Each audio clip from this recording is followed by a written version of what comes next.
हरिओम प्रिय दर्शकों, यदि आपकी मीन राशि या मीन लग्न है तो इस वीडियो को बहुत ध्यान से देखिएगा, समझिएगा। इस वीडियो में हम समझने वाले हैं बुध राशि परिवर्तन प्रभाव को। ग्रहों के युवराज बुध का अब परिवर्तन होने जा रहा है। ये परिवर्तन 22 जून 2025 को हो चुका है। 25 तारीख से हमने क्यों लिखा है ये भी जानेंगे। तो ये 22 जून से लेके 30 अगस्त तक गोचर करेंगे कर्क राशि में। अब कर्क राशि जो कि चंद्रमा की राशि, इनके पिता की राशि है और बुध ग्रहों के युवराज है। बुध की स्थिति आप 2025 में यदि नज़र डालेंगे तो थोड़ा सा अलग ही दिखती है, क्योंकि ये 20 से 25 दिनों में अपना परिवर्तन करते रहते हैं। परंतु आप ये देखिए कि प्रारंभिक दौर में 2025 के ये लंबे समय तक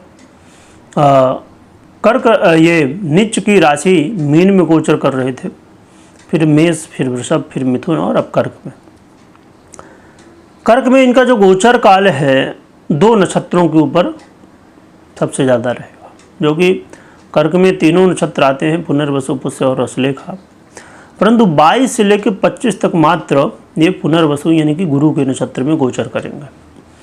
इसके बाद ये आ जाएंगे शनि के नक्षत्र में, फिर अपने नक्षत्र में, क्योंकि ये इन 70 दिनों का इनका गोचर काल है लगभग।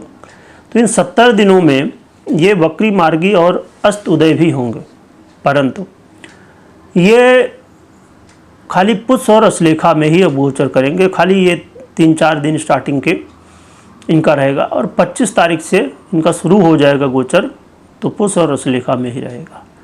और देवगुरु बृहस्पति के नक्षत्र में उतना अच्छा इनका प्रभाव भी नहीं रहता, इसीलिए हमने लिखा कि 25 तारीख से बुध का जो तो प्रभाव दिखेगा। क्योंकि एक और स्थिति है, क्योंकि बुध के साथ साथ सूर्य भी 16 जुलाई से लेकर 16 अगस्त तक लगभग 1 महीने का समय बिताएंगे कर्क में, जिससे एक लंबे समय के लिए लगभग 1 महीने के लिए बुधादित्य योग बनेगा, जो कि बुधादित्य योग अक्सर बनता रहता है, परंतु इस बार ये जो योग बन रहा है ये 1 महीने के लिए, यानी कि बहुत प्रभाव इसका देखने को मिलने वाला। इसके अलावा 20 अगस्त को रात्रि में 1:19 पर शुक्र का भी गोचर बदलेगा और ये आ जाएंगे बुध के साथ में, जिससे कि लक्ष्मी नारायण योग का निर्माण, जो कि 9 से 10 दिनों के लिए ही है, परंतु इसका प्रभाव तो रहेगा ही। तो ये कुछ ग्रह स्थितियाँ हैं और देखा जाए तो आपके लिए ये आपके सप्तम और आपके सुख भाव का आधिपत्य रखते हैं। वर्तमान में कर्क में गोचर करते हुए आपके पंचम भाव में गोचर कर रहे हैं। बुध का ये गोचर काल आपको फाइनेंशियली काफ़ी सपोर्ट करेगा, धन का लाभ कराने वाला होगा। और आप ये भी देखेंगे कि आपके साथ यदि लोग राजनीति कर रहे थे, आपसे बड़े पद में हैं लोग, तो आपके साथ कहीं कहीं राजनीति कर रहे हैं, आपके साथ जो है तो अच्छा व्यवहार नहीं हो रहा है जैसा आपको होना चाहिए आपके साथ।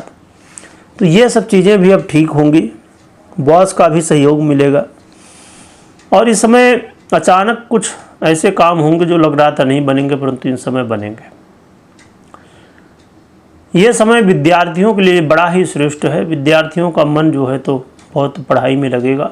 बुद्धिमानी के साथ आप अपने विद्यार्थी जीवन को इस समय बहुत अच्छे से बिताएंगे। लव पार्टनर के लिए भी एक अच्छा अवसर है। लव पार्टनर के बीच में यदि किसी तरह की समस्याएं थी, वाद विवाद था, तब वो ठीक होता हुआ आपको देखने को मिलेगा।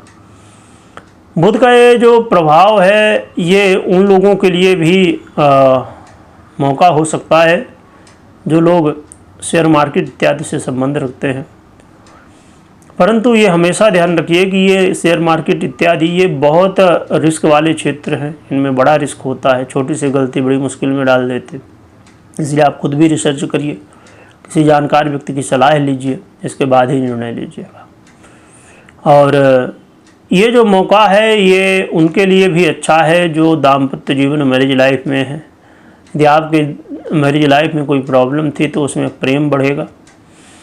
और इसका बेनिफिट व्यापारियों को भी देखने को मिलेगा, क्योंकि आपके जब धन में वृद्धि हो रही, सीधी सी बात है कि व्यापार में जब वृद्धि होगी तभी धन में वृद्धि होगी, तो ये भी अच्छा अवसर आपके लिए है।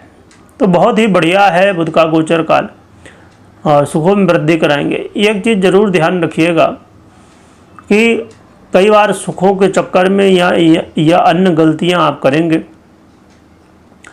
जिसकी वजह से कई बार यहाँ पर जो प्रभाव है वो ये देखने को मिलने वाला है कि भैया कुछ न कुछ षड्यंत्र लोग आपके साथ कर रहे हैं, उससे नुकसान हो जाना। ये सब चीज़ों का जो है थोड़ा ध्यान रखिएगा, बाकी ठीक है। रही बात की क्या उपाय करें, तो उपाय के रूप में भगवान विष्णु की आराधना और विशेषकर उनको तुलसी ज़रूर चढ़ाइए। और हमेशा मैं कहा करता हूँ कि पर्सनल कुंडली का विश्लेषण करने या तो करवाने के बाद ही आपको कोई भी निर्णय लेना है, मात्र गोचर के आधार पर निर्णय नहीं लेना है।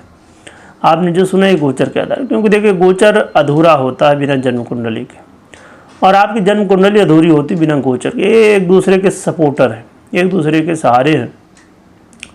इसलिए ये बेहद ज़रूरी है कि कुंडली विश्लेषण के बाद ही निर्णय लें। और ये अवसर भी है क्योंकि बड़े ही दिव्य योग बन रहे हैं, तो इसका लाभ भी उठा सकते हैं आप। बाकी आपके ऊपर है। वीडियो देखने के लिए बहुत बहुत धन्यवाद।